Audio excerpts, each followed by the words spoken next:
The following video shows crashes involving dooring. It's important for drivers to be aware of cyclists and other road users when opening their doors when parked beside a moving lane of traffic.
How can we prevent dooring? For their safety, cyclists can take the lane and avoid being so close to the parked cars. Drivers can also do the Dutch reach. So let's do a demonstration. Pretend your office chair is the driver's seat of your car. Raise your right hand, reach across your body, and reach for your door handle with your right hand. Look what naturally happens to your body and your line of sight. This simple movement naturally turns your body to the left, causing your line of sight to see traffic or road users coming up on your left. This slide looks at a left cross scenario. This type of crash results when motorist making a left turn tries to swiftly beat a cyclist coming in the opposite direction. The motorist doesn't know the speed that the cyclist is traveling or fails to yield right-of-way to the cyclist. Now, replace the bike with a car or a big truck. Would the turning driver be so quick to try and beat him? Maybe so, but in all likelihood, the turning driver would, 1, be able to better see a larger vehicle like a car or a truck, or 2, be able to better judge their speed, and 3, likely to be more patient because a crash with a car or truck would be much more damaging to them. The next slide shows a video of a left cross situation.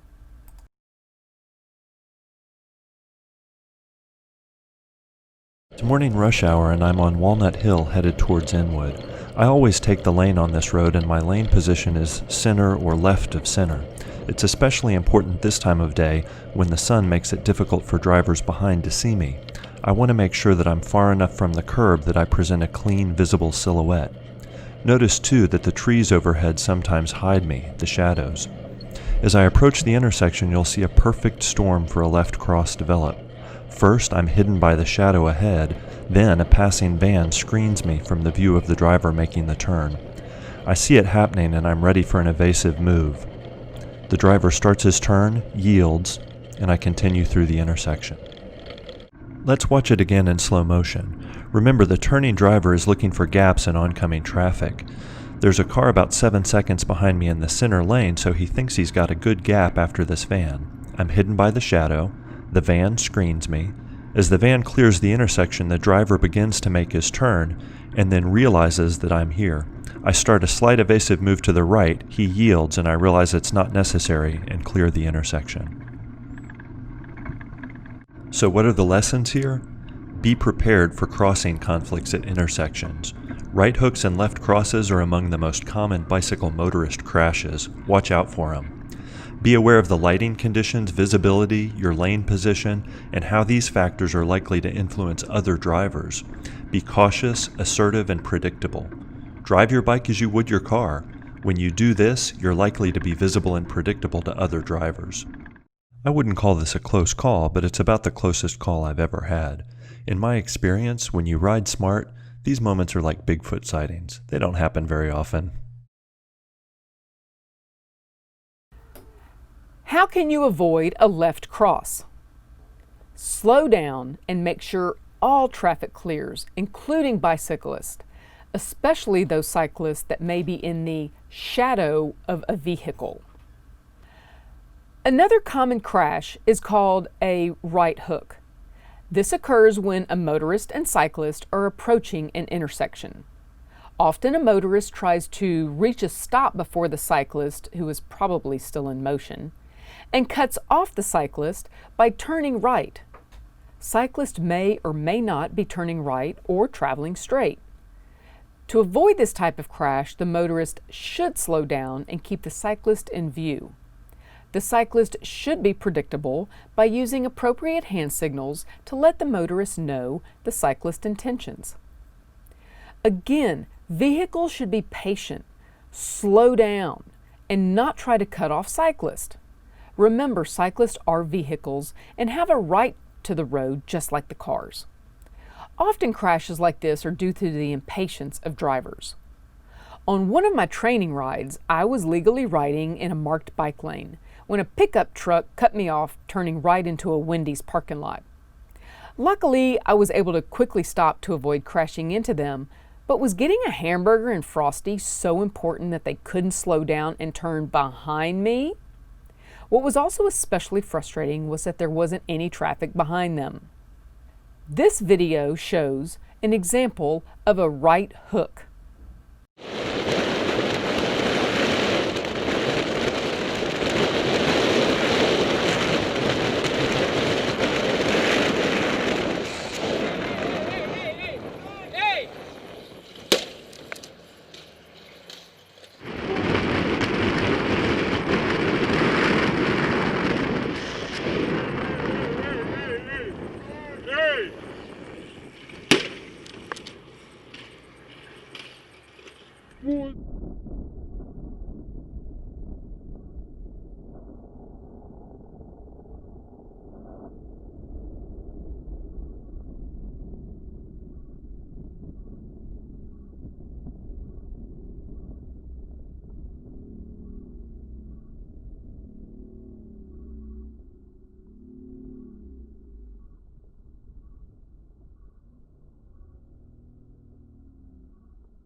Here are some tips for avoiding a right hook crash. These include: cyclists can take the lane. Drivers should look in their side view mirrors to check for bicyclists approaching from behind. Only overtake a cyclist to turn right when absolutely safe to do so. Don't drive in bike lanes, but vehicles may move into the bike lane near the intersection to complete a right-hand turn. This movement into the bike lane should be very near the intersection. Approaching cyclists can share the bike lane and wait for the car to turn right for them to proceed forward or turn right themselves. An example of this is Heights Boulevard. From I-10 up to 20th Street, there are marked bike lanes along the northbound and southbound lanes. When approaching lights at 6th, 11th, 14th, and 20th Street, vehicles turning right may move into the bike lane right at the intersection in preparation for turning right. However, these lanes are between the moving lane of traffic and marked parallel parking places. Motorists and cyclists have to be aware of one another when driving, riding, parking, and exiting their vehicles. And these bike lanes are not meant for drivers to pass slower moving or left-turning vehicles on the right. Let's talk about how to pass bicyclists. Treat a cyclist as a slow-moving vehicle. Slow down. Motorists may cross the double yellow lines to allow 3 feet as long as it's clear and safe to do so. Slow down and wait to pass. Return to your lane when you see the bicyclist in your rearview mirror. And maintain a minimum of 3 feet distance to pass or 6 feet distance when driving a commercial or larger vehicle. What do you think about this situation? Is the cyclist traveling legally? Are the vehicles traveling legally? If you answered legal to both questions, then you're right. The cyclist is riding in the protected shoulder, and the vehicles are giving the legally required 3 feet. In fact, the trucks were courteous and even gave more than the required 3 feet. As a cyclist, I really appreciate when drivers extend that extra courtesy. I personally always acknowledge this with a friendly wave as they pass. It lets them know I appreciate their courtesy, and I believe it leads to better relationships between cyclists and drivers. What's really frustrating, though, is when drivers, especially out on less populated rural highways, do have the room to safely move into the oncoming lane, but fail to do so out of frustration or not respecting the cyclist's right to also be on the road. Remember, share the road. The following public service announcement, produced by the Houston Police Department, talks about the Safe Passing Ordinance. Hi, this is Houston Police Chief Art Acevedo. We're here to remind you about the rules of the roads and Houston's Safe Passing Ordinance. An ordinance that's designed to keep cyclists, pedestrians, and many other vulnerable roadway users safe. Please be safe out there and pay attention to the road. In Houston, the Safe Passing Ordinance requires you to give 3 feet of separation when passing a cyclist, pedestrian, or any other vulnerable roadway user with your vehicle, and 6 feet if you're driving a commercial vehicle. My job is not only to educate the public, but also enforce the law. And Houston police officers throughout the city will continue to ensure that the Safe Passing Ordinance is being followed accordingly through education and enforcement. We also urge cyclists to practice safe cycling and obey all traffic laws on our city streets. Not only will it help keep you safe, it also the law. Remember, share the road and please give space. We all deserve the right to make it home safely. Give 3 feet or 6 feet if you're driving a commercial vehicle. It's the law. For more information, visit www.houstontx.gov. This is a creative and very visible example of what 3 feet looks like. If unsure, we suggest that more room is given. Also, commercial vehicles should give a minimum of 6 feet. When driving a larger vehicle, allow extra room for mirrors, extended wheel wells, trailers, etc. Large profile vehicles can create wind blast, which can negatively impact bicyclists. The following video includes Houston Police Department Chief Acevedo and members of the media as they get a first-hand look at bicycle safety awareness and what constitute violations of the city's Vulnerable Road User or Safe Passing Ordinance.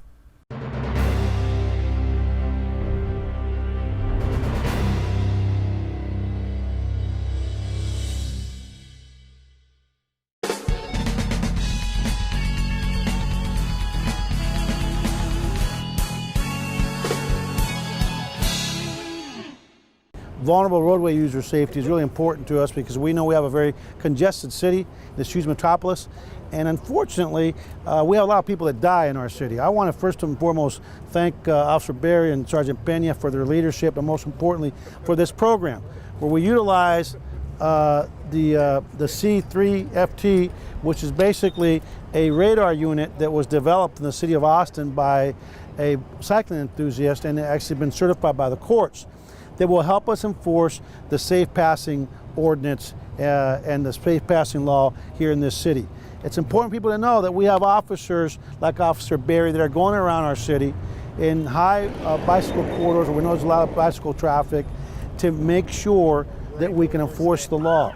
We're not really wanting to write tickets. The truth of the matter is we want to see our fellow Houstonians that look like you and I, that are old or young, they're kids, that are all utilizing the roadways. We want them to be home at night, not in a hospital or in a morgue. And the reason we have this law is to keep them safe.